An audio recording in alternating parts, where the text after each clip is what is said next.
ഞങ്ങളുടെ മദ്യവർജന പ്രവർത്തനങ്ങളുടെ ഫലമായി കേരളത്തിലെ മദ്യ ഉപഭോഗം കുറഞ്ഞിരിക്കുന്നു. അദ്ദേഹത്തിന് വിശദീകരിക്കേണ്ട ബാധ്യതയില്ലേ?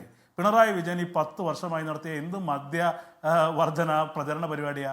പിണറായി വിജയൻ പറഞ്ഞു കേട്ട് ആളുകൾ മദ്യം ഉപേക്ഷിക്കുകയാണ് ചെയ്തിട്ടുള്ളത്. സത്യത്തിൽ ഇങ്ങനെ കേസ് മദ്യത്തിന്റെ അളവിലൊക്കെ എന്തെങ്കിലും കുറവ് വന്നിട്ടില്ലെങ്കിൽ ഈ പിണറായി വിജയന്റെ വർജന പ്രചരണ പ്രവർത്തനങ്ങളുടെ ഫലമായിട്ടില്ലെന്നേ. കേരളത്തിൽ സ്കൂളുകളിൽ പോലും മയക്കുമരുന്ന് വളരെ വ്യാപകമായി. അതിനേക്കാൾ അതിഗുരുതരമായ മയക്കുമരുന്ന് എന്ന് പറയുന്നത് നമ്മുടെ ജനറേഷനിലൊന്നും കേട്ടുകേൾവിയില്ലാത്ത വിധം സ്കൂൾ കുട്ടികൾ തൊട്ട് കൗമാരക്കാരുടെ ഇടയിൽ മയക്കുമരുന്ന് നാളിതുവരെ ഇല്ലാത്ത വിധത്തിൽ വർദ്ധിച്ചു.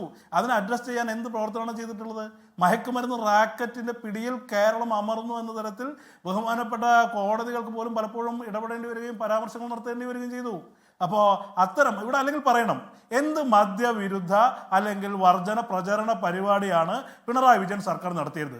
അതുണ്ടാക്കിയ ഇമ്പാക്റ്റ് എന്താണെന്ന് ഈ ചർച്ചയ്ക്കകത്ത് കേവലം കണക്കുകൾ പറയാതെ VPP മുസ്തഫ, അദ്ദേഹം സർക്കാരിൻ്റെ പ്രതിനിധി, CPM-ന്റെ പ്രതിനിധി എന്നുള്ളതിൽ വിശദീകരിക്കണം.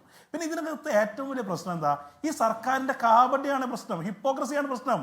ഈ സർക്കാർ ഇപ്പം ഞങ്ങളുടെ നിലപാട് 24 മണിക്കൂറും കേരളത്തിലെ മദ്യശാലകൾ തുറന്നിരിക്കുകയാണ് ഞങ്ങളുടെ നിലപാടെങ്കിൽ അങ്ങനെ പറഞ്ഞു കൊടുത്ത തെരഞ്ഞെടുപ്പിൽ നേരിടുന്നേ.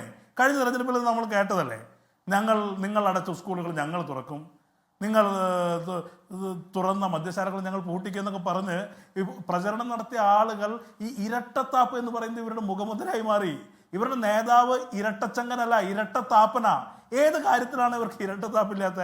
ശബരിമലയുടെ കാര്യത്തിൽ ഒരു വശത്ത് വിശ്വാസത്തിൻ്റെ കൂടെയാണെന്ന് പറയുക, മറുവശത്ത് പുരോഗമനം പറയുക, എന്നിട്ട് സമരം ചെയ്യുന്ന ആളുകളെ രഹസ്യമായി സഹായിക്കുക. അപ്പം അതിജീവിതകളുടെ കാര്യം താങ്കൾ കാണുന്നതല്ലേ?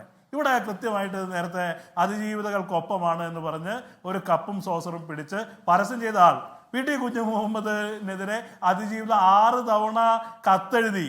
ഇവിടെ പിണറായി വിജയന്റെ ആ കപ്പ് കളവ് പോയോ? എന്താ ഇവിടെ സംഭവിക്കുന്നത്?